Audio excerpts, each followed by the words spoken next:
Hi, everyone, and welcome to episode 349 of your Tick Bootcamp podcast. The title of today's interview is The Quiet Epidemic, an interview with filmmakers Lindsay Keys and Winslow Crane-Murdoch.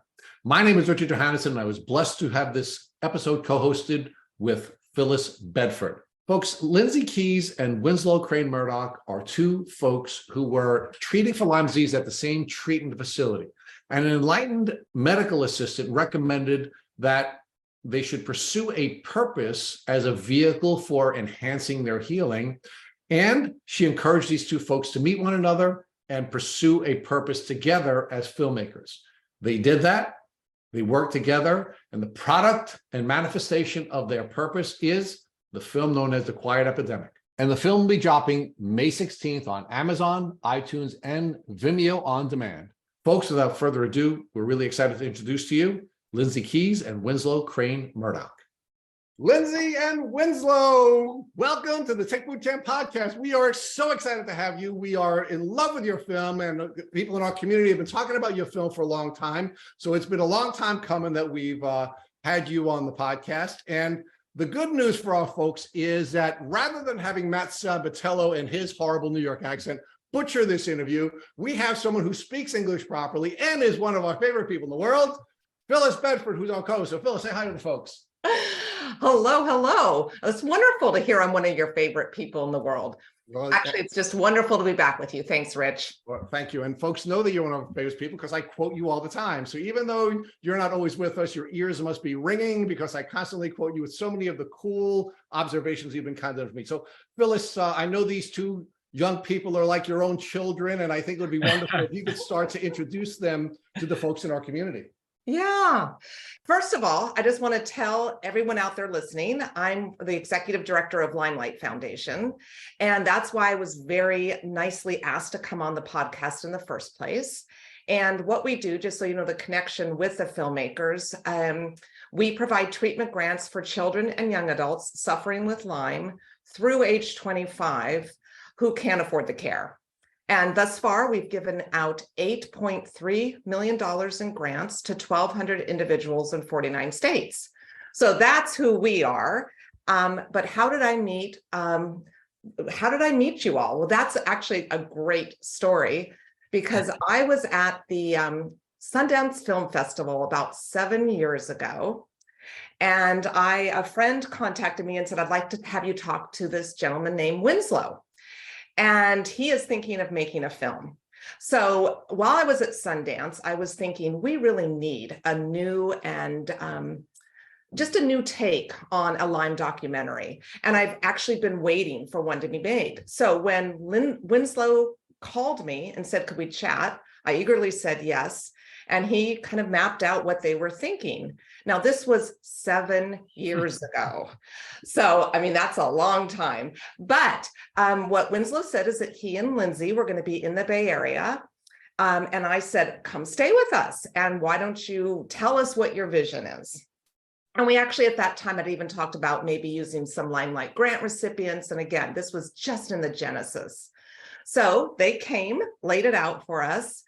And that really began a beautiful friendship between us. And I've just been delighted to be involved with the film, along with my husband, Scott, and LymeLight Foundation. And it's just been really wonderful. Now, I bet everyone out there is wondering about, about your background, where you came from, a bit about your childhood, and just who you are. So I think I'm going to ask Lindsay first. Can you just share a little bit about you, and then we'll go to Winslow. But we'd love to learn about you. But wait a minute, Phyllis, can I interrupt for a second? So when you first met Winslow and Lindsay, and you were wondering what a filmmaker would look like, did Winslow look exactly like a filmmaker who would be walking up the silver screen? Or, because remember, this is an audio-only podcast, so our folks don't have the benefit of seeing how perfectly he portrays or manifests a filmmaker. Did that Did that register with you when you first met him, or am I I don't alone? know what she thought when she first met us. That's still what I'm trying to figure out. Well, again, remember my first conversation was over the phone. So, so he had the filmmaker voice. So that was a really good thing. And so does Lindsay. But yes, but again, 7 years ago, and they're not very old. So, I mean, we were all kind of novices back then. But yes, to your point, they were so sincere and eager and dedicated to what they wanted to do. So, and that is the sign of a good filmmaker. So yes, he wasn't nearly as cool looking as he is at this exact moment. Pretty sick too. I think I was barely standing upright. That's true. So, Yeah, I'm sorry, Lindsay. Yeah. So, it's kind of a long story, but we'll try to get through it. People always ask, do you remember when you were bitten? And that's, of course, a really hard question to answer because, only after learning what Lyme disease actually is, did I take a review of my whole life and recognize how many times in my life my unexplained illness was likely due to the bite of a tick. And the first time I can recall was actually in 1998. I was in 3rd grade and I was sick for months. And I remember the feeling of the doctors just being baffled. And as a child, feeling very scared. Like, how do they not know? How do the doctors not know what's going on with me? And so I missed months of school. And they kind of just eventually said, let's just call it mono. Let's just say it was mono. And I've since learned that can be a common misdiagnosis of Lyme in children, something to do with the blood work looking similar. But no one ever mentioned Lyme, even though I grew up in the woods in upstate New York. We had no awareness in my family. And I actually had never heard of the word Lyme until in 10th grade. I had a bullseye rash on my collarbone. It was perfect. It was the perfect bullseye rash. And I watched it for weeks. I watched it evolve for weeks and I thought, this is so strange. I remember looking at it in the mirror and it was in the summer and I was like, what is this? And then eventually someone at a barbecue said, that looks like Lyme disease. And it's the weirdest thing, but I somehow knew that was going to become a part of my life. It was a kind of eerie feeling, that word, Lyme disease. I thought, oh, this feels weird.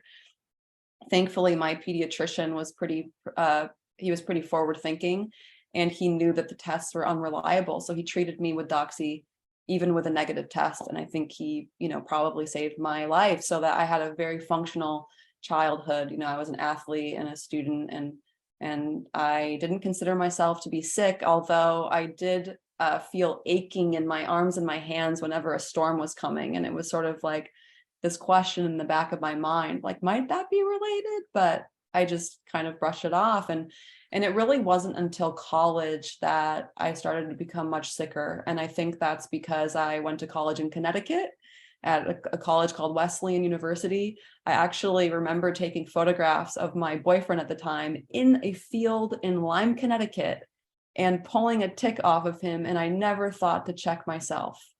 And about a year later, all of these strange symptoms started to appear. I had a full body rash. I had intestinal bleeding. I had reoccurring throat infections, that none of which was unexplained. And I just kept getting slammed with IV cocktails of morphine and steroids and antibiotics for what the doctors thought was strep throat. And I think that's what saved me. I got almost a year of antibiotics for reoccurring strep throat, and I never would have gotten those antibiotics if I had had a diagnosis of Lyme disease. That's wild. So then, I had some surgeries. That's what they resorted to. Let's just snip and cut certain things out, and I was pretty okay until I moved to Martha's Vineyard in 2013, and that's when I got to know Lyme disease as I know it now. It was tingling and numbness in my hands, my feet, my face. I couldn't turn my neck, was eventually bedridden, still didn't understand what was going on. And it was my boss who said, I think you should talk to my friend who's a nurse. And she put me on the phone with this woman and I'll never forget it. She said, oh yeah, it sounds like you have Lyme, but first of all, ticks carry more than Lyme. And I was like, what? And she said, and no doctor on Martha's Vineyard will diagnose or treat you properly. And this was a nurse. And it was this eerie feeling that came over me again, because my mom was very sick at the time, going through her own quest for a diagnosis. You know, she was given diagnoses of MS and ALS and some rare genetic condition for which there's no name. And she kept telling me about how she thought she had Lyme. So I thought, this is bizarre. How could it be that my mom and I both might have Lyme disease? I mean, isn't that a rare condition? And isn't that easily diagnosed and treated? How bizarre is this? And eventually I got put in touch with this one, I don't even know who she was. I don't know if she was a doctor or a nurse or who she was. I got put in touch with a woman on Martha's Vineyard who I was told would be the only person who would actually help me. And I walked into this office and she said, she was furious. She said, I'm not even going to test you. I see 10 people a day like you. I know that you have Lyme disease. Take this doxy, 4 weeks of doxy. And if you're not better, come back. And I thought, what do you mean if I'm not better? I've already had Lyme disease and I was treated and I was fine. What do you mean if I'm not better? And I took it and I was fine and I forgot about it. Until a year later, when all of the symptoms started to come back. I was living in New York City at that point, and I thought, oh no, could it be? And my mom, of course, was saying, yes, it can be. These are all the things I've learned about Lyme. There's a controversy and the antibiotics don't always work. And I actually thought that my mom was kind of misguided. And that's a really bizarre irony that, you know, I didn't believe her entirely. And I myself, yes, was suffering from Lyme. My symptoms all returned. They got much worse. Eventually, I lost my ability to basically function. I couldn't remember how to get home from work. I was having compulsive suicidal ideation, which I'm not experiencing anymore, thank God. I felt like I was being electrocuted 24/7. I mean, all of the awful symptoms. I don't even want to continue going there because we all know them so well. And I had no choice at that point but to make an appointment with a Lyme specialist that didn't accept insurance. The whole path that I had watched my mom go down, that I thought she was crazy, frankly, for following, I had to go down it. I had no choice. So I'll stop there. That's actually the nutshell story, believe it or not. But I'll pick up there after Winslow shares about his personal Lyme journey. Wow, Lindsay, that is a lot. And I think, you know, probably everyone listening, and I'm sitting here nodding my head. This sounds so familiar to so many of us. But thank you for that. Yeah. Okay, Winslow. Yeah, let's see. You know, I think similar to Lindsay, when I think back on my life growing up in upstate New York, you know, ticks were always a part of it. We had a cat. We had supposed to be a barn cat who became an inside cat who would bring ticks into our house all the time, would also scratch my arms all the time. And I think, you know, growing up, there was always these sort of strange things happening. You know, I think of it now as thresholds, that we have our threshold that's up here and we're slowly building until we sort of tip over the edge. For me, I had sinus infections all through college and I was on antibiotics for that. No probiotics, interestingly. And, you know, just was able to remain functional through college, but always had these strange things going on. And then in 2013, I was bit by 2 ticks on a climbing trip in upstate New York. And I came home, I had a little bit of a rash, but it wasn't a bullseye rash. I knew about Lyme disease because my mother had it, but I didn't think it was that serious. But I did go to the doctor to get tested for it. Within the first 4 to 6 weeks of being bitten, the test came back negative, and I forgot about it. And that summer, I started getting sicker and sicker. I had all sort of the summer flu signs of headaches and joint pain and all these things. And I just thought I was stressed out. And then that year, I spent 7 months driving across the country working on a different film project that I was working on right out of college about student loan debt. And I was just having the strangest things pop up, but I wasn't eating well. I was sleeping in my car. I was sleeping on people's couches. And I was like, I guess this is just what happens when you spend 7 months on strangers' couches. And so slowly I returned home after that, and I returned back to the East Coast and was working in Boston. And that summer I was starting to get really sick and noticing. I was working a desk job for a magazine, and I was just getting really intense headaches and just feeling run down and just not feeling myself. Finally, that fall, I moved home because I was on my parents' health insurance and I couldn't see a doctor in Boston. And I decided that I needed to go try to figure this out. Still didn't tell anyone, didn't tell my parents, didn't tell any of my friends. But I started going to see the doctor. And finally that winter, it got so bad that I felt like I was, I felt like I was dying. I thought I had a brain tumor. I was having insane headaches. I was losing my memory. I was losing my ability to focus, my ability to find words. And finally I had to tell my mom. I said, hey, I really don't feel good. And so she jumped on board, as moms do, and started to help me try to figure it out. It was a whole long carousel, as it is with so many Lyme patients, of getting passed from doctor to doctor to doctor, and seeing every different specialist, going to the office, and then people being like, well, I don't focus on that, I actually only focus on this, so let's send you 3 weeks later to the next person who focuses on this one specific part of your body. It went from the diagnosis of brain tumor all the way down to depression, to some guy just saying, hey, try antidepressants and see if that helps. Until finally I ended up in a clinic in Albany, New York, that my mom had heard of, that was actually an integrative cancer clinic, but they spent more time with you. And she said, hey, why don't we go try this out and see what happens? And it was there, I think that was like March or April of 2015. And I remember right away, they were like, we think you have Lyme disease. And my first response was, I don't think Lyme disease can be this bad. I've heard about Lyme disease and I don't think this is it.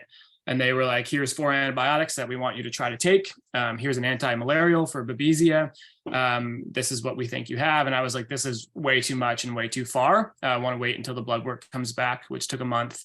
But at that first appointment, they handed me a sheet that said, here's why Lyme disease is so controversial. Here's what we just diagnosed you with, and here's what you need to know. And here's the journey that you're going to walk down if you decide to do this, which was incredibly disorienting and overwhelming. I think to be young and to be sick is disorienting in and of itself. But then to end up in the Lyme world and to figure out who to trust and whether you're going to do this is a really hard thing to do. And luckily, my family had the means to help me through that. It was such a weird thing to go through 6 months of doctor's offices only paying copays and finding no answers, and then ending up at this place that wanted an initial fee that was pretty high and that didn't take insurance. And to recognize that, wow, if we do this, we're going to have to start spending money for it. But there was no other answer that was provided. And so when the test finally came back positive in the end of April, I was like, okay, I guess this is what we're doing. And I jumped on board with Lyme treatment. And pretty immediately, I noticed that it at least stopped the decline. It didn't pull me back right away. It took a very long time, but it stopped the decline. And it felt like I had found something that was an answer. And so I stuck with it. Wow. Hey, it isn't lost on me that both of your mothers also had Lyme. Isn't lost on me. Yeah. And that's part of what I talked about in the podcast that I did, is how often that happens. Yeah. Parents have Lyme and kids have Lyme. So, and you touch on that in the film, but we're not going to spend time on that. But I haven't heard your whole story before. So this is actually really interesting. And wow, that's pretty incredible. And it's pretty incredible that both of you had parents that were, receptive and able to help you. And that is such a gift. An absolute gift. Yeah. Yeah, absolutely. Okay, well, let's jump into how you two met.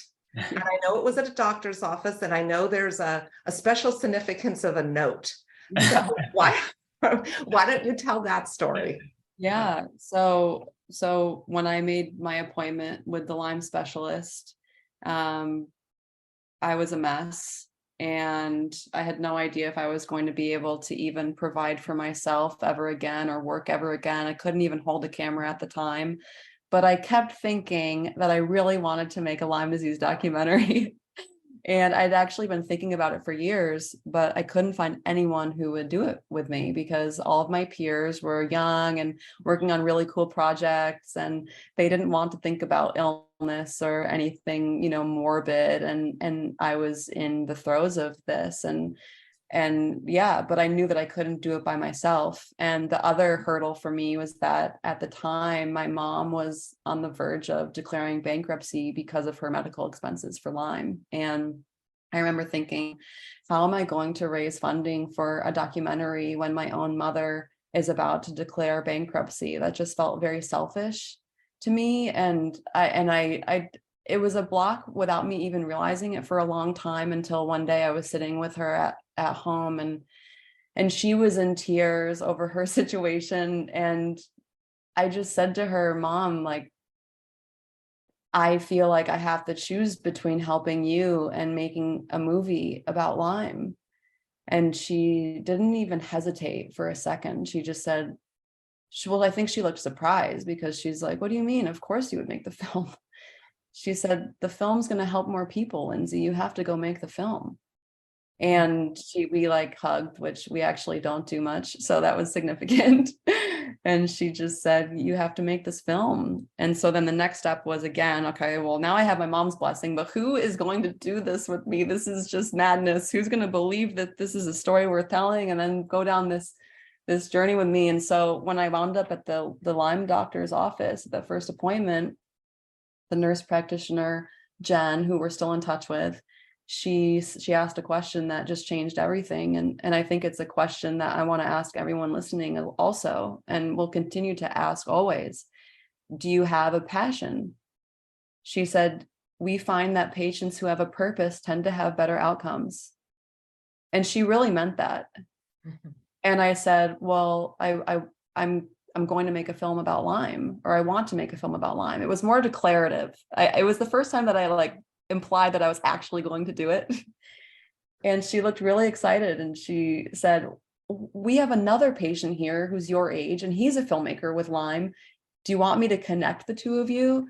And it was one of those moments that where like time kind of slows down, and your life is like begging you to just like pause and like look at it for a moment. It's like, do you see that there's something in front of you right now? And you have to grab it. It was like one of these moments, like everything was just suspended. I was like, oh my God, I have no idea who this person is. I feel like I'm dying. How are we going to do this? But yeah, like, yes.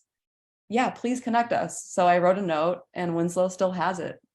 She gave it to him the next day. He happened to have his appointment the very next day. And so, you know, I don't know if we'll get to this at any point in the rest of the conversation, but I just want to say that this project has been so hard and so rewarding. And I've had no doubt since day one that it was actually meant to be. And it's really helped me find peace with my own journey, knowing that this has come out of it. And like meeting Winslow, and the fact that I wound up there with that nurse who asked that question, and he was coming in the next day, just reminds me that when things get hard for us or very uncertain for us, I just know in my heart that it's going to be okay, and that the world needed this, and that we came together for a reason. And with you too, Phyllis. Yeah, I feel the exact same way. You know, for my Lyme journey, my family's Lyme journey, I mean, you would never, ever wish this on anyone, right? Yeah. But then you sit back and you think, but my goodness. I mean, I laugh that I'm an executive director of a Lyme Foundation. I mean, it's like, okay, this was not in my plan, but just like you, I mean, I think you do. I've convinced people do one of two things when they get Lyme as they start recover, and both are valid. Either they run away from it as far as they can, like that was a terrible couple of years, and I just have got to get on with life. Or there's the people that are saying, okay, that was absolutely, I fell down a rabbit hole, but now that I'm out of the rabbit hole, what am I going to do with that experience? And how am I going to help others when they are down in that rabbit hole? So I commend you too, that, you know, you move forward, and you are changing lives, and you are really, I think, going to change the narrative of Lyme disease. I mean, I'm so excited about this film, more people seeing it, but I totally agree with you. And I think part of our healing, once you just kind of go with it, is like, okay, I didn't want to be here. What are the lessons I'm going to learn through this, and what is going to be my purpose through it? So I think that was so aptly put. So absolutely. Okay, so now you two have met, come in contact with each other. Winslow has this cryptic note in his hands. I have it here. Yeah, I wish everyone listening could see it. Yeah, I know. I know you have it on your website. I could post a photo of it, yes. Yeah. So a photo of it, of course. So, loosely take us through what happened next. You two probably connected and then decided what to do. And then Wait, Phyllis, I need to hear the note. I've not read the note. I've not seen it. We're all sitting, hanging at the end. Like, these two brilliant young people come together as a result of a note. I need to hear it. Winslow, what does that say? All right, I'll read it for you. It says, hi, exclamation point. Know his name. They wouldn't tell me his name because of HIPAA. Yeah, right. Hi, let's make a documentary about Lyme disease. I've been looking for a collaborator, but it's a tough sell. It's personal and complicated. Working with someone who gets it is essential. Reach out. Let's chat. Best, Lindsay Keys. Okay, Rich, thank you for asking. So Winslow, she had you at hello. If he only knew, he would have run away if he had known. Yeah, she didn't tell me it was going to take 7 years. Before you answer Phyllis's question about moving forward, I need to know, what was your reaction? You get this? She meant to say, finding someone who's dumb enough to take this on is a tough sell.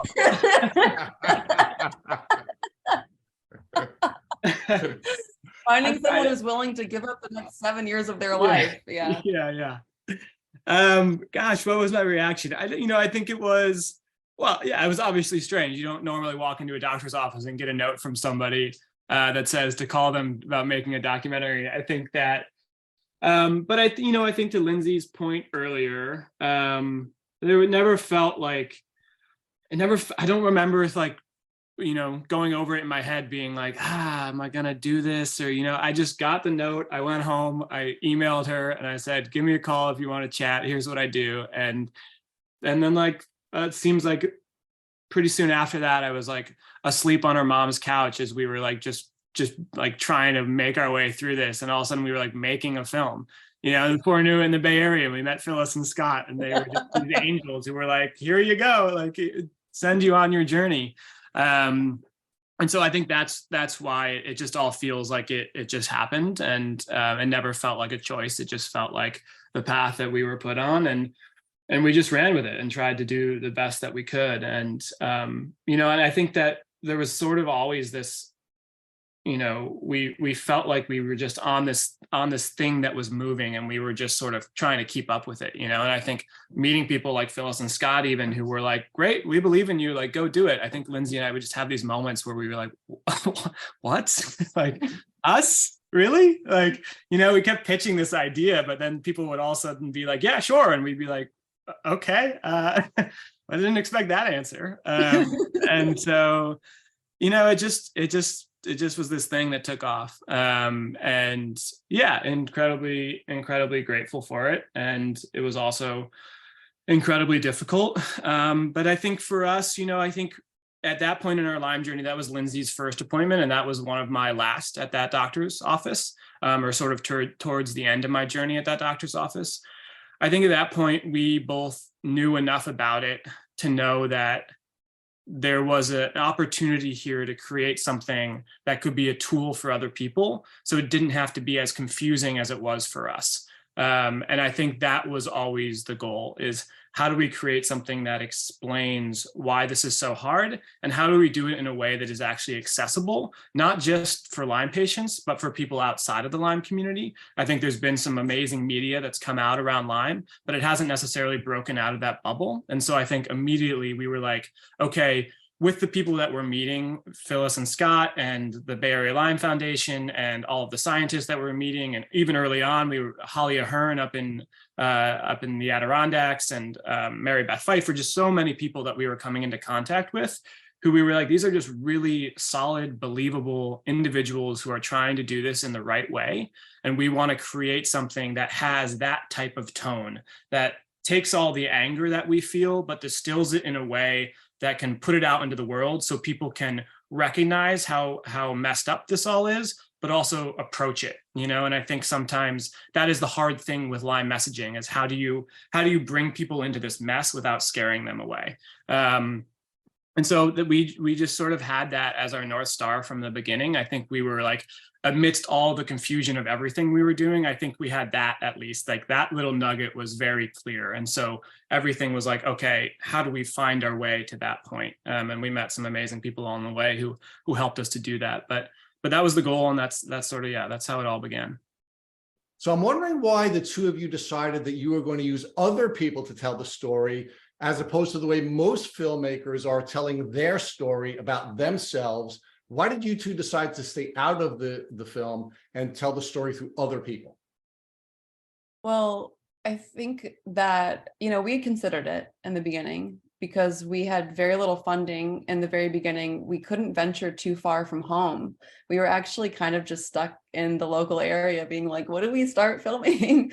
Well, that's closest to us, and so we tried, and, it's hard to make I just think that neither of us really liked seeing ourselves on camera. We were like, this is kind of awkward, like yeah. We were, and it was also just, it's hard to be a filmmaker, and it's hard to film and also film yourself. Like, we needed to have both of our sets of eyes and brains on what was going on around us. I mean, we were so deep in it ourselves that I think it would have become very clouded, and we also didn't, I don't know, personally, I don't know, I didn't want it to seem like we were kind of like showing off, like, oh, look how sick, because there's a perception about Lyme patients that they're like faking it for attention. And, I think that there was a little bit of that at play too. Not that other people can't do that and that it's not great, but just for me personally, I was just like, there's so many other people. I mean, we were meeting so many people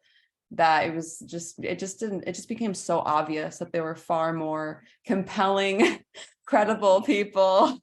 And, I think also we were so sick, and like, it was hard for us just to film other people. I think like if we had to be like self-aware of what we were saying, I mean, we had a really hard time in the beginning. The people in our lives were very worried about us making this project. I mean, our doctors were like, everyone wanted us to make it because they knew that we could pull it off, and they wanted to see what we were capable of. But at the same time, for our personal health, I think people were like, very concerned about us. I mean, we were pulling these road trips in the beginning. We couldn't even afford flights. We were just driving around the Northeast in Winslow's little like beat up RAV4 that had mice. We were like mice living in it. RIP RAV4. Mice were living in the RAV4. Well, they were at one point. They weren't at one point.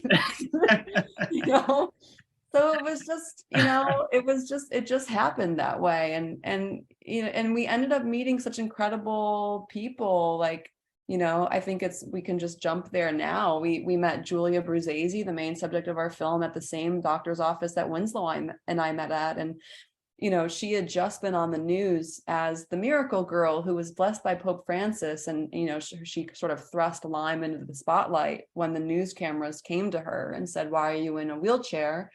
She said, I have a clinical diagnosis of Lyme disease. And Winslow emailed me and said, I just met the miracle girl at the office. And that was another kind of like chills moment where it was like, oh, wow, okay, I think that she's a part of this journey with us. And, and she and her family were just in the thick of it, and as were we.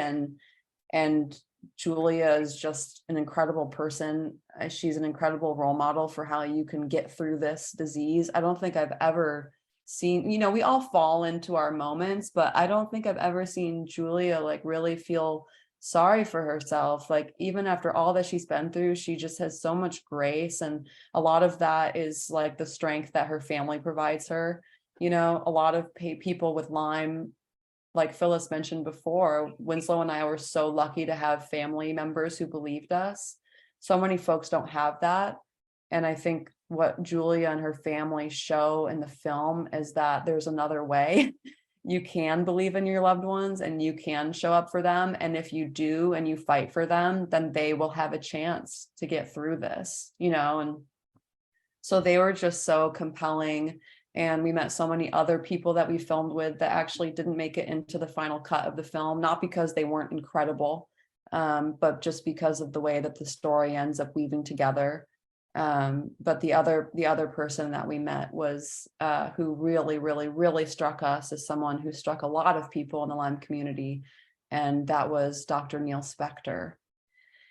And, Winslow and I were so aware, as he said earlier, that why we wanted to make this. We wanted to make a film that could even maybe reach some skeptics, not just the Lyme community, not just the general public, but even the medical community, So we connected with Neil, and it just became clear how solid of a person he was. His integrity as a scientist was his integrity as a scientist was matched by his heart and his capacity for compassion and feeling. He was like the perfect blend of heart and mind. And he also trained at Harvard and worked at Duke. And he was really engaging folks in the medical community who thought that Lyme was just this easy to diagnose, easy to cure illness. And the fact that he was willing to share his world with us was just incredible, because now, even though sadly he's no longer with us in physical form, his message lives on through the film. So Winslow, I want to ask you another question about the approach you all took to telling this story. And in addition to loving that you made a film without the two of you in the film, I really love the way you told the film from the standpoint of a family, not from an individual patient. And even more importantly, you told the story through a dad's eyes.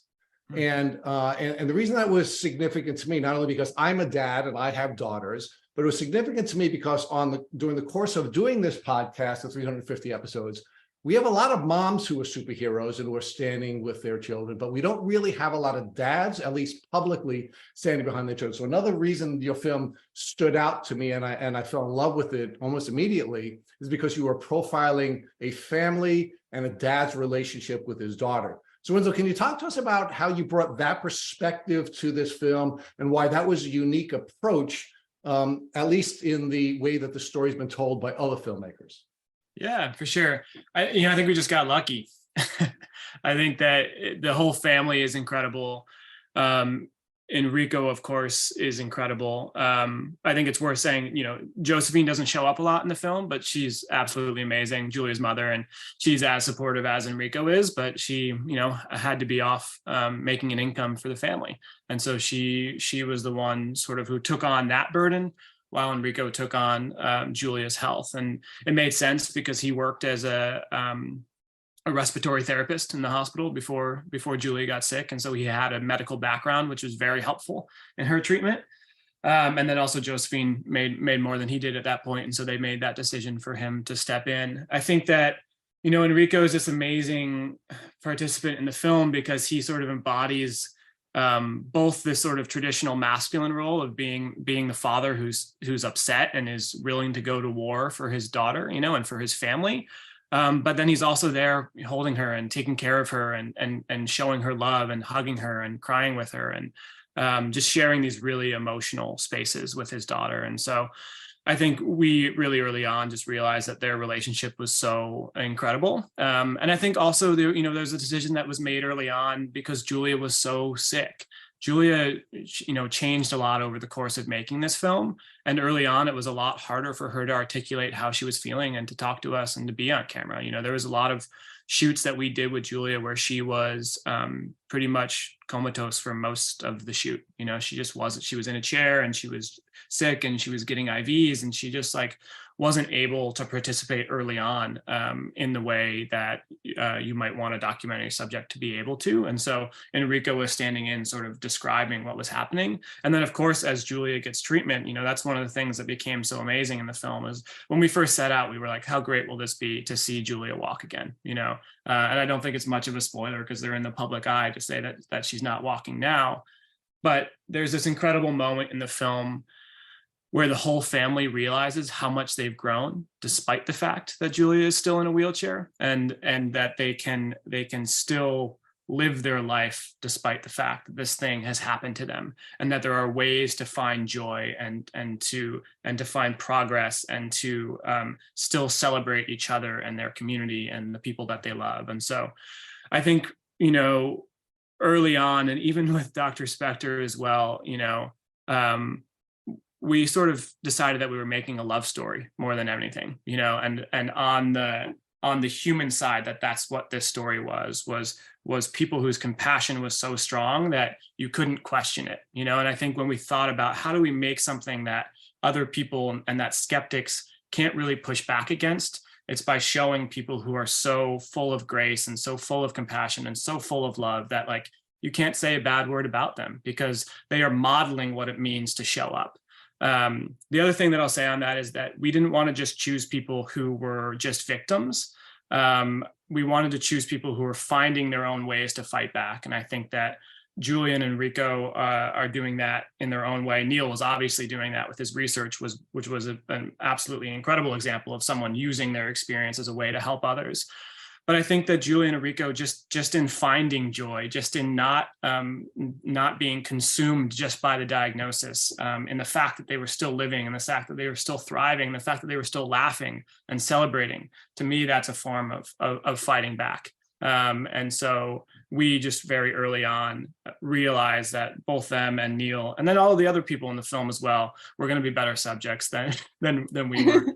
I think to go back to that, it was a tonal thing. Like we wanted the tone to be, and I actually got this great compliment the other day after an interview that I did out here in Oregon for the NPR affiliate program, where the guy who was doing the interview said, I recognized that it was an activism-based film, but I didn't feel overburdened by the activism. It didn't feel like it was beating me over the head. It felt like it was just showing us something and allowing us to step into this space to understand how hard it would be to be a Lyme patient.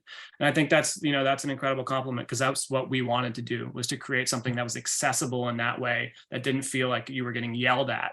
But that felt like you were entering into these people's worlds, and they were sort of showing you what it's like, and so that you could begin to understand how hard this is for patients. So Phyllis, I'm wondering whether you have the same feeling that I have, that the story was so elegantly told, meaning we weren't being yelled at, but I wanted to yell, because I wasn't being yelled at, it was just boiling up in me and making me want to yell. And Phyllis, I'm wondering if you had that same reaction when you saw the film. It's yes, but no. I think what I was so proud of, as a viewer and one who loves documentaries, what I loved is I could invite someone to come see that film who knew nothing about Lyme disease, not one thing about Lyme disease. And then I could also bring someone who'd been suffering for 20 years, and both would feel affirmed and educated. And that is so hard to do, because you're absolutely right. You get really hard, heavy into the activism, and the person who knows nothing about the subject is out of it, right? It can't relate at all. So what I loved about the film, and yes, I've been angry for years, so maybe I've just learned how to cope with my anger. But what I loved is I thought this can be shown to anyone. It could be a whodunit, right? There's an element of that, like you're going, okay, what's going to happen next? Mary Beth Pfeiffer and her calm, her almost narration of, and then this happened, and then there was this article. Her calm demeanor just kind of keeps through the whole thing, just kind of keeps us focused. And to yours word, not angry. I mean, just kind of. So I think what I'm so happy about is I think this is going to have widespread appeal to anybody. And you mentioned this earlier, I think it was you, Lindsay, that said, you wanted to make it for more than the Lyme community, because believe me, the Lyme community needs so much support. But if we're really going to change the narrative, we got to reach everybody. And that's the beauty of this film, is anybody could reach it. And I think any Lyme organization can watch this and say, yeah, this is it. I'm actually hoping this might be a unifying film for the Lyme community in general. Like, this is what we all agree upon. And it explains why there's been years of misdiagnoses. It explains why insurance doesn't cover it. Because, I speak, matter of fact, we just had our Dart for Art event. I speak, and I actually, because the film is coming to San Francisco, I was able to say, I know you're out there, you know, as our guest, wondering why insurance doesn't cover it, wondering why it's so hard to diagnose. Because think about it, most people are just coming to a fun party and they're like, what are you talking about? I said, go see the film. It's much better than me, you know, talking on for, you know, hours and hours. So that's the beauty of the film. But Rich, yes, of course, I just can't believe actually we're all here making a podcast about this, right? I mean, why are we doing this? I mean, why is there this void with this disease? But yeah. Yes. So Lindsay, I'm going to come back to being a lot less elegant than Phyllis. Because I was angry, and I want to tell you what made me angry, right? Yes. And I want you to sort of share with the folks in our community who are listening to this podcast where the intent was, right? Because you introduced us to a couple of really beautiful people. You introduced us to this beautiful young woman and her dad and her family and the pain they're going through. You introduced us to this really beautiful man who is, you know, has one foot in the secular world and one foot in the scientific world. And he's a beautiful human being, but he's also a brilliant researcher. And you're bringing us down this path where we're really, you know, to use Winslow's term, we're falling in love with these really beautiful people. And then you see them in pain. And then you guys cut away and you bring in somebody like Mary Beth Pfeiffer, or you bring in someone like, like Pamela Weintraub, and they very calmly tell us how this is happening, why it is happening, and how it was avoidable. Then you bring us back to the people we're in love with again, and you show us the pain they're in again, and then you show us why that shouldn't be happening, and you bring another calm voice in and show it to us. And it was pissing me off and pissing me off and pissing me off and pissing me off.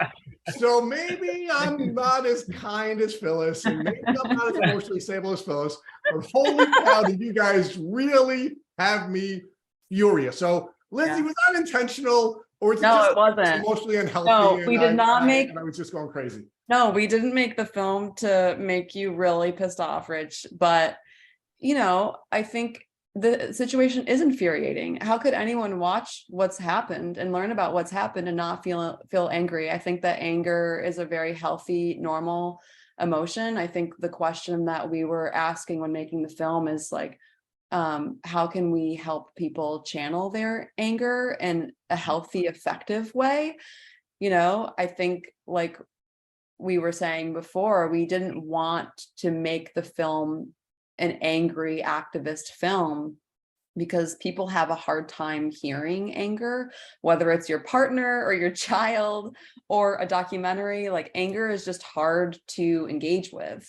That said, we are finding that the film is watching the film is a very cathartic experience for a lot of people. And I think it's actually, even though we didn't make the film to tell the Lyme community what's going on, because as Phyllis said, I mean, the Lyme community already knows what's going on. Although I will say that even my own mother learned some things. There are some things in there about the diagnostic test specifically that a lot of people don't yet fully understand. We were able to visualize it with graphics in a way that will help people advocate for themselves and others at the doctor's office.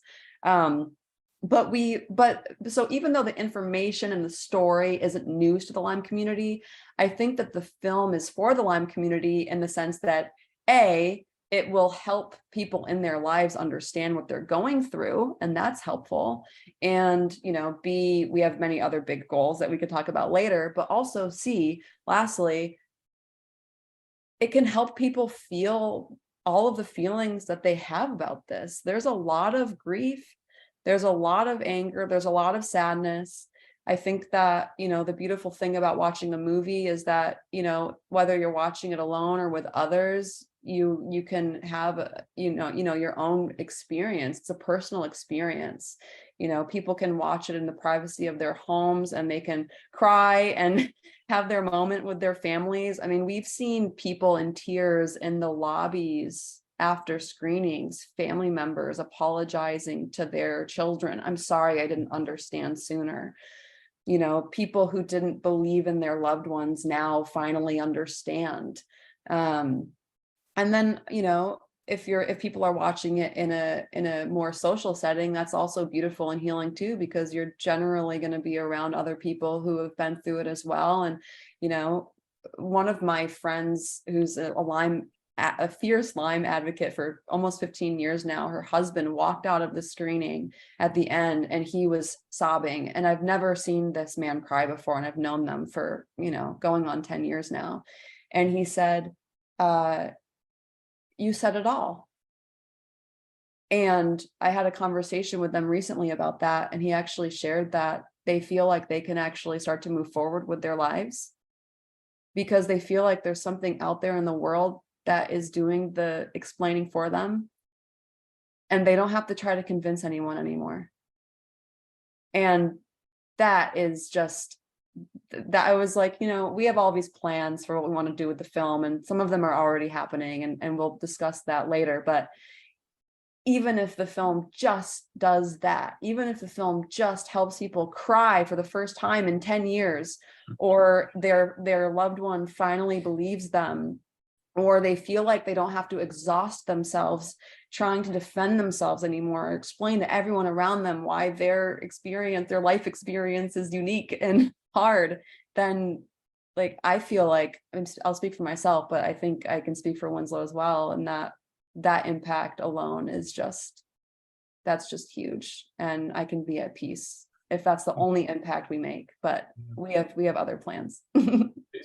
Yeah, Rich, the only thing I'd add to that is I think we do want, it makes sense to be angry, as Lindsay said, but I think what we realized was that the facts are angering enough. The facts are just laying out the facts is outrageous enough to give people the response that you're talking about, right? And so that was the decision, is we can just put these out there, people can watch it, and they'll have that experience. You didn't need to hit people over the head with it. And I think that's why we chose the characters that we chose. Of course they have anger, but their way of expressing it was in this way that was bigger than themselves, that allowed people in to sort of understand why this was so hard. So I think one of the things that I find to be the most frustrating about the Lyme experience, after spending the last almost 3 years of my life focusing on this and interviewing over 350 of you folks, is that it's almost always been avoidable, right? And there are just so many different places where if we took action, the illness wouldn't happen. So for example, when I was listening to the two of you share your stories, yes, I heard what Phyllis did, which was, hey, both of your moms had Lyme, and there may be a congenital component of this for you. But what really struck me was you're two brilliant young people who went to really good schools and obviously have a very powerful skill set. And anybody who watches this film will know how brilliant the two of you are.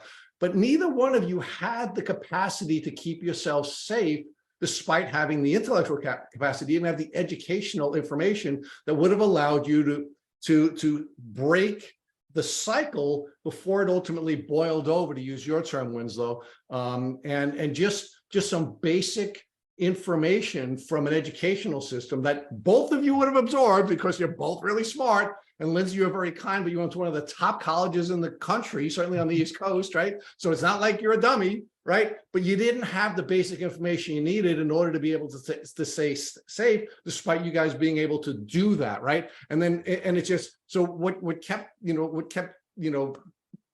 causing me to well up with anger, and I'll admit I cried too, but I don't like to confess that too often, is that there was just opportunity after opportunity after opportunity to stop this chronic illness from destroying these people's lives and destroying their families' lives.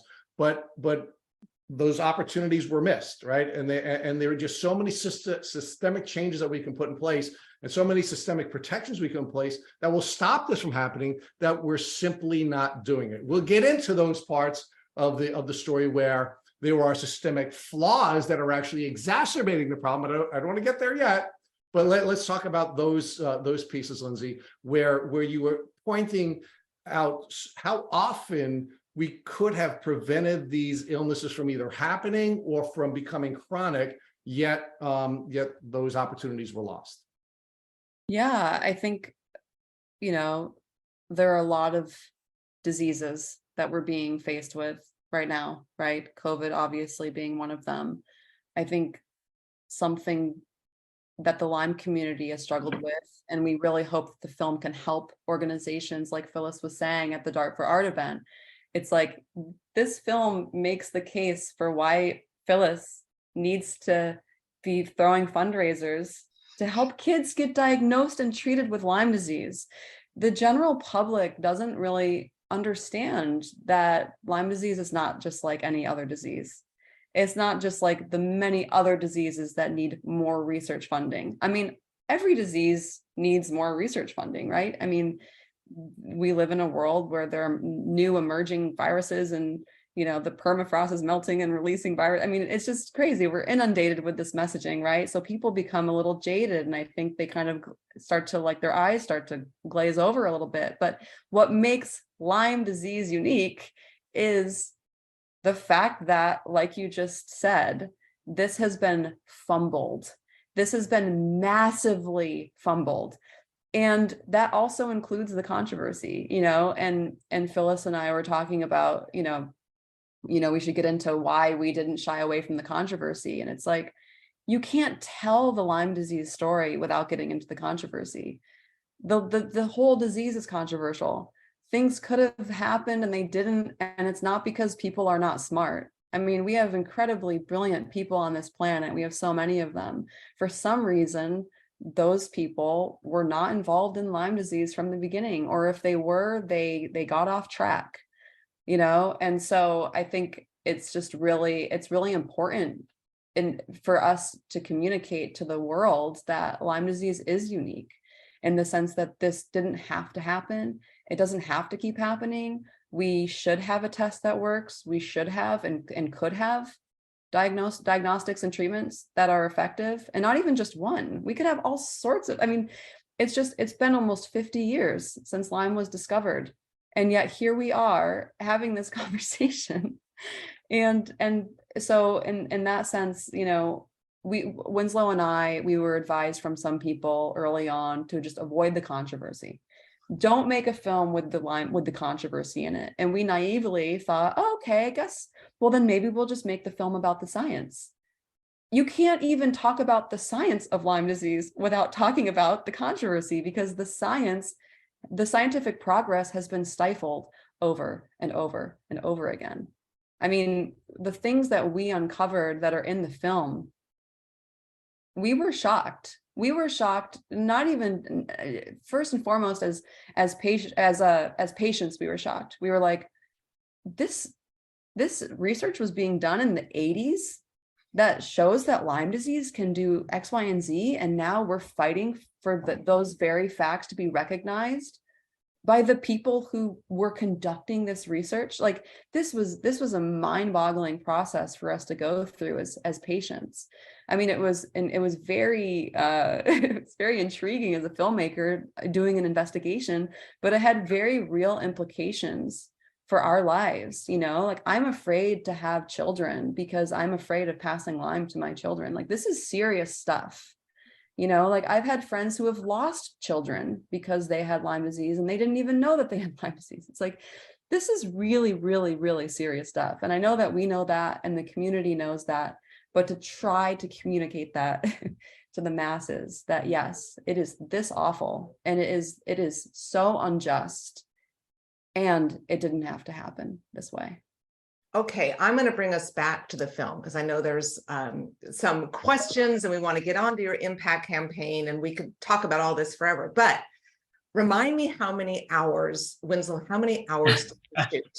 I mean, so think of that. So now you have all these interviews, you've gone all over, I'm always fascinated at film festivals when they talk about it ended up on the editing floor, or, that you have to figure out how to make a cohesive story, right? In an hour and a half or in 2 hours, or I know yours is shorter than that. But how did you do that? Walk us through that. How did you decide? And I know you had the subjects, but even what clips to put in? It was a very long and difficult process. I think we had 700 plus hours of footage, which no one would want to watch. But we could do like a museum exhibit, just let it roll for 700 hours. I think that when we went into post, we quickly realized, like, okay, we've been following sort of the global Lyme story, but we did have some things that we really knew were going to be sort of key components. But then it just became the whittling process of like, what can we say with the footage that we have? And that was a process of building out our characters. We knew that at first we had, we kind of right away were like, okay, we're going to have 3, even though we had filmed with more. And that was the Bruzzesi's, Dr. Neil Spector, and then we filmed a lot with Lisa Torrey as well, who has a lawsuit against the IDSA, and she was so incredible. And unfortunately, COVID happened, and we couldn't keep filming with her, and so that made it so that we couldn't really include her story in the way that we wanted to. And so we were building out those buckets, and then we knew that we wanted, as Rich, actually, as you called out earlier, which was really nice to hear that you picked up on this, that there was this weave between the present day and the history. And so the history was meant to, we would show the present day, and then we would go back in time to explain why what was happening in the present day was happening, right? What decisions led us to now? And so we always knew that that was going to be that weave. And so we had to figure out, okay, what are the best scenes that we have with these characters? Where do they leave us off? And then what can we say in the history that then explains why it's so hard for them? And so that was just a long process. And then during COVID, we actually, even though we had 700 hours of footage, we had to go out and film more. And so during COVID, I ended up driving back across the country to go get that final interview with Mary Beth Pfeiffer. And so she's sort of one of the ones in the film who's kind of, I would consider a spine who takes us from point A to point B. And so we went back, and Lindsay was on Zoom, and we had like a 5-hour interview with her where we sat with her and we said, here's all the things that you've said in your book. Here's all the things that you said in previous interviews, because we had interviewed her twice at that point. This was the 3rd interview. And we got sort of what we needed to allow us to make those transition moments that made it feel more seamless, that we were moving in and out of these things in the proper way. And so, yeah, it was just a real dance. I mean, it was a whole massive team effort. We had an editor named Mark Harrison who was incredible. And we all just sort of chipped away at it as best we could until we finally found something that worked. I think our first cut was 5.5 hours or something like that. And it was not easy to watch. And so then it slowly, it moved from there. I think at one point we had it down at 97 minutes, but I think it ended up at 101 as the final runtime. Well, and I've heard filmmakers often say, and I'm thinking of if we could have had a tape recorder back to that first conversation, 7 years ago, you start off making one thing, right? This is what we're going to do. And then it's kind of like the documentary gets a voice of its own. And there's the finished product, which is what is brought to you, like, right? What you capture on your film. Well, yeah, because we weren't making a film about something that happened. We were making a film about something that was actively unfolding. And so, yeah, you're so right, Phyllis. We had so many ideas that were evolving endlessly until the very end, which is when we had to decide, like, okay, what are the most important points? There's so much important information. There's so many incredible people, so many interviews, so many lives that didn't make it into the final cut. And again, they are all so valuable, but we had to make a story that people would sit through, that they would feel, that they would understand, and with the information that we thought after years and years of researching was the information that people needed to take away. Yeah. Well, and you've done that. And I've also heard you say that you could make shorter clips with some of these stories, that you'll be releasing those, which will be very powerful. Yeah. Okay, so tell us, so now you've got the film made and you're going to enter into the film festivals.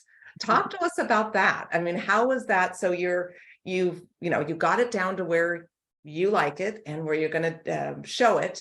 And you went to, was it Hot Docs your first? Was that your first? That was the premiere. Yeah, that was the world premiere. Yeah. That was the world premiere. Yeah. So tell us about that and how it was received, and during totally. incredibly nervous. Yeah. I think that spending 7 years on something and then showing it to the world is a nerve-wracking experience. It continues to be. It's interesting. I feel like I just got to show it in Portland, which was really exciting, to a whole bunch of friends. And that was scarier than anything else that we've done, because when you know the people, you care a little bit more about their opinions. But yeah, no, Hot Docs was amazing. I think that it's the biggest documentary festival in North America, I think. And it was such an honor to get to be there. And we were part of their special presentations program, and we were voted into the audience top 20, which was, I think, for us, just a special place to start, because it was actually completely outside of where our networks were. It was in Toronto. And so there wasn't a huge, I mean, there is a Lyme community there as well, but it wasn't a huge Lyme presence actually at the film. And the goal for the film was to break outside of the Lyme community. So it was our first test to see how we did on that front. And we had a really incredible response. And we had all of these people watch it and respond just, you know, in really powerful ways, that they understood it, that they were outraged, that they were wanting to take action, that they were wanting to know what to do. But I think also, you know, the first response that we got was a woman who did have Lyme. And that was literally the first response to the film that we had ever gotten. She raised her hand and she started sobbing. And she said, "This is the first time I've seen my story told in 20 years. And then when we saw her out in the lobby, her parents came up to us and said, "We haven't believed her this entire time until we came here today and watched this film."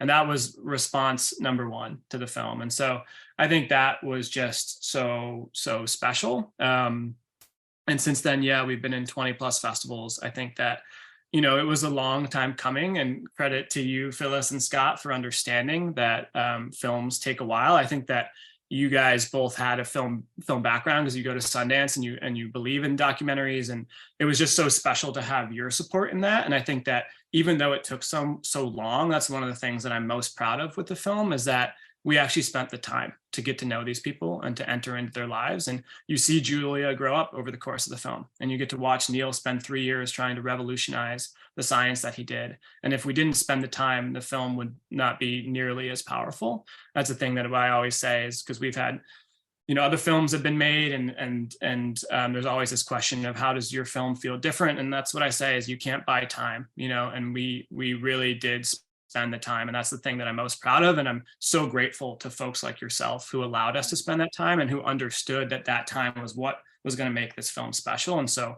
to be able to do all that and to put so much into it and then have it emerge to a global audience, I mean, it was just such a special moment. And the Brzezis were there and they were up on stage, and Julia is she's just so incredible. She's grown into the most amazing young woman, and she the way in which she advocates for herself and for the disability community is just so powerful and beautiful. And so having them there was just a real special treat as well. Yeah.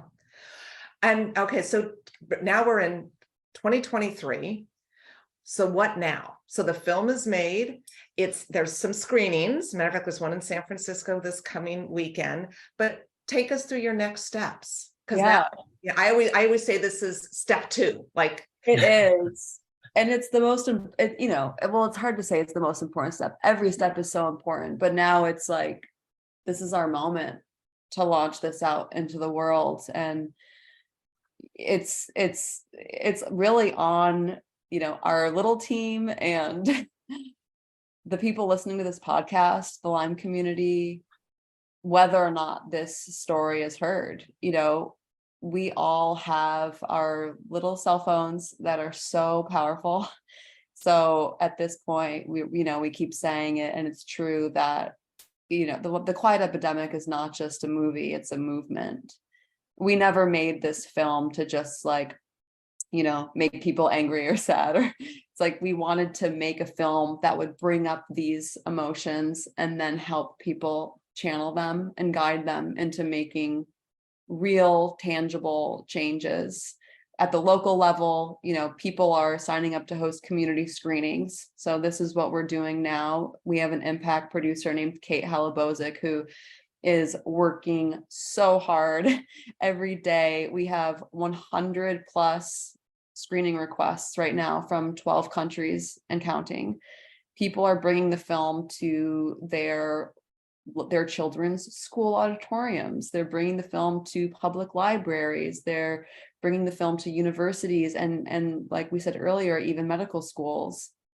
And they're hosting panel discussions as well and Q&As. They're making events around them. People who have authored Lyme books are showing up. You know, Chris Newby was just at our screening in Utah, which was hosted to benefit LymeDisease.org's My Lyme Data Project. So this is what's really exciting about the film, is that it's not our film. I've said this to you so many times, Phyllis. It does not feel like our film. Right. This is a film that we want everyone to be able to find a purpose in. You know, like I said in the beginning, that question that the nurse asked, like, do you have a passion? And, you know, I think having a purpose did really help us, you know, and we hope that by making this film, we can pay that forward to other folks too. You know, if you've been wondering how to make a difference, wondering how to fight back, like, we are here, like, our team is here, and we are working every day to really bring folks together around this.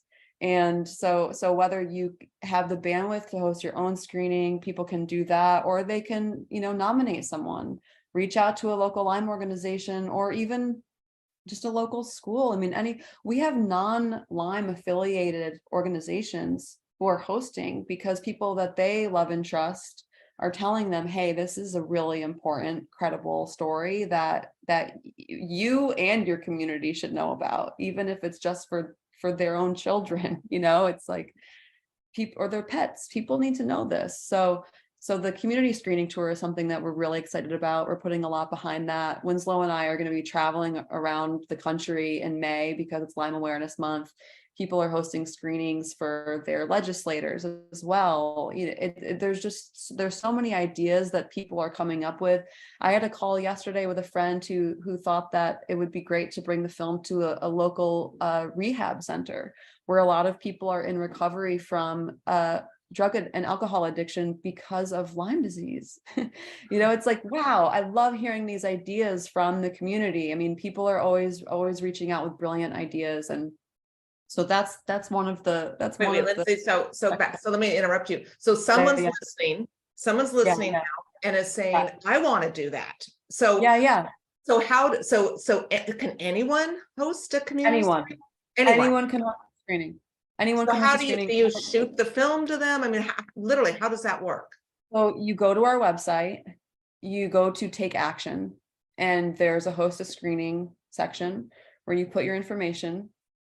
And then our impact producer, Kate, follows up, and then she guides people through that process. And so anyone can sign up to host a screening. And what is your website?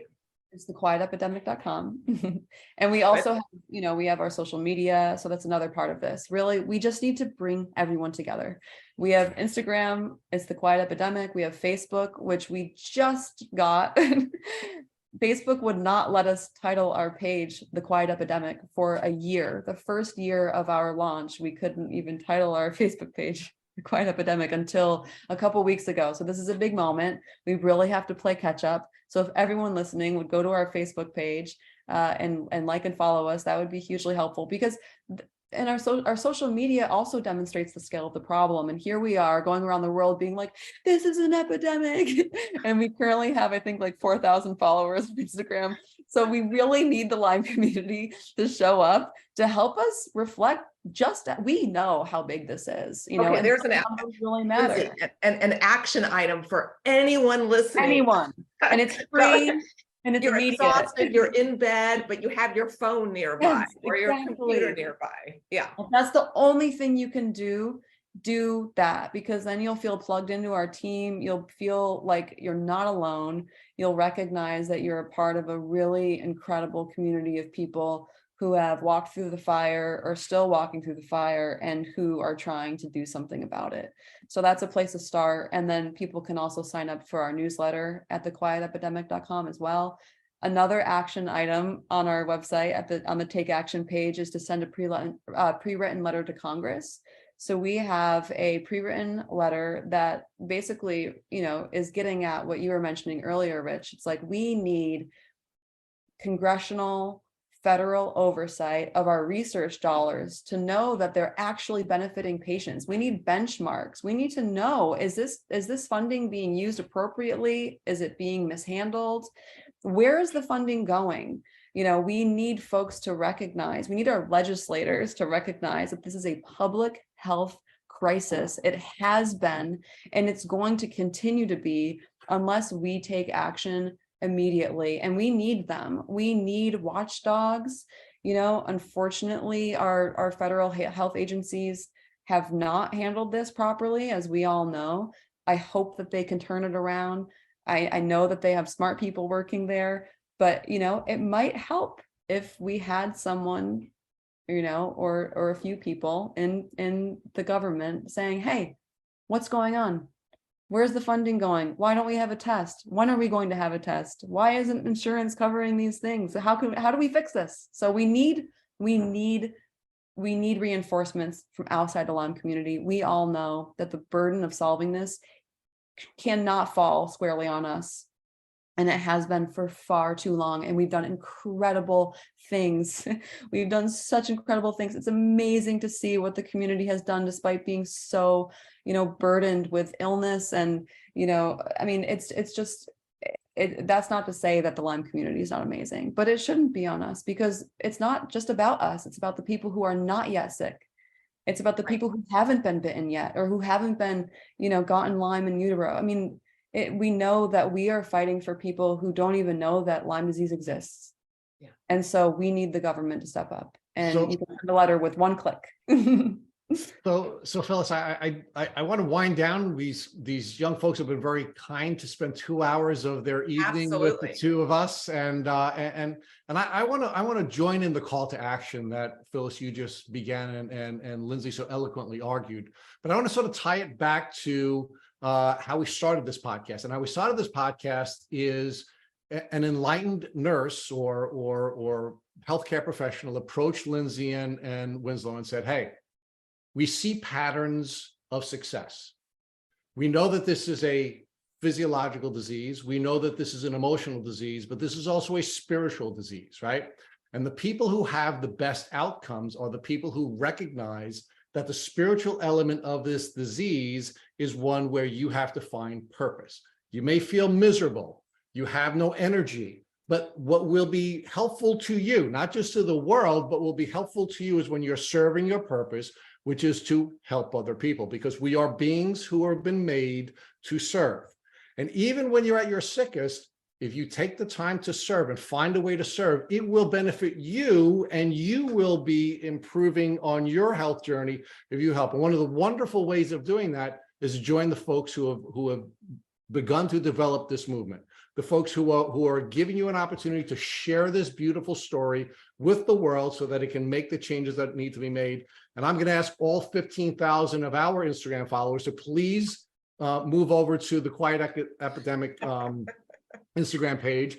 Every one of us needs to be following that page, and every one of us needs to be a part of that movement. And to the extent that you've not yet found your purpose, both Lindsay and Winslow and the beautiful Phyllis have given you an opportunity to now have a tool that will help you to pursue your purpose and to have a purpose which will help you on your healing journey. So again, I want to thank the three of you for the brilliant work that you're doing and what you're putting into the world, and the opportunities you're giving other people to not only learn about their disease, be validated, to have an understanding, and their families have an understanding of this terrible challenge that they're going through, but also give them an opportunity to find purpose. I can't thank the three of you enough for everything you're doing. Thank you so much, Rich. So, and I want to say one thing in closing too, as being a funder of the film. If any of you who are listening want to become involved financially, or know someone who wants to become involved financially, I know Winslow and Lindsay are going to be. This is not comfortable for them to ask. It's comfortable for me to ask. And it's been a ball to be involved with them in this way. And it does, as Lindsay said, it becomes part of your DNA and part of your story. So come join the fun, whether it's, $5, $1,000, $1 million, we welcome you. Literally, just come join the fun, because having the funding is going to enable them to be able to take it into the world further. That's all it really is. It's a funding thing. So I'm glad that you mentioned that, Phyllis. It is uncomfortable for us to mention, but by not mentioning it, it makes it seem like we have everything that we need. Exactly. And we do, in the sense that we have the vision, we have the team, we have incredible people who want to help us bring this to Capitol Hill, to bring it into med schools. We have people who, PR team who wants to help, and also marketing agency. Everyone is ready to go. The only missing piece is funding, and we have nonprofit status, so all donations are tax deductible. Woohoo, that's good. You added that part It is too. good. Yeah. Why don't we give Winslow the last word? The man who looks like a filmmaker will now talk about the impact that this film has had on his life and on the world, and we'll let him have the final word. Wow. Okay. That feels like a lot of pressure. I'm just grateful to be here. I really appreciate you giving us the time, Rich, to talk about this. Phyllis and Scott, we've told you, but you guys are the angels who made this all possible for us and the ones who believed in us first. I think that maybe the last word can be on that. I think that when we showed up at Phyllis and Scott's house, we were very, very sick. But they saw something in us and they allowed us to fulfill something that we were trying to do. I think that if anything, this film shows that it takes a community to heal and that we all need each other and that we can't do it alone. And I think that that's so clearly shown by the Brzezzi family, the way in which they care for themselves, the way in which the community saved them, the way in which they thank the community in the end of the film by bringing them all together and say, thank you for letting us get to this moment of joy. And Neil as well. Neil had his whole family that held him up through his hardest times, and he was trying to be that family to everybody else. And so I think if there's any lesson in that, it's just that it's okay to ask for help.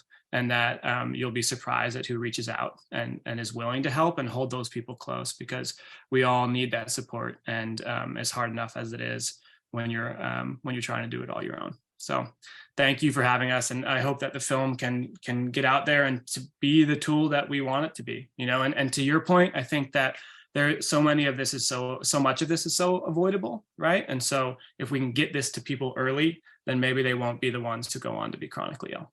Thank you for listening to your Tick Bootcamp interview with our guests, Lindsay Keys and Winslow Crane-Murdoch. To our listeners, we have a call to action. First, if you'd like to learn more about Lindsay Keys and Winslow Crane-Murdoch, please visit their website at The Quiet Epidemic. Second, if you enjoyed this episode of Tick Bootcamp Podcast, please share it with your friends on social media. Third, Tick Bootcamp has created a Tick Bite Blueprint. It has been inspired by the information that has been shared with us by past guests on this podcast.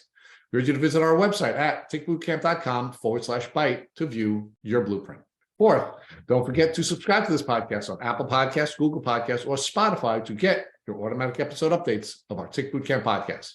Please take a minute to leave us an honest review on the podcast platform of your choice. And finally, if you'd like to search our podcast library of over 350 episodes, subscribe to our email list, or share feedback, please visit our website at tickbootcamp.com. Thank you, as always, for listening.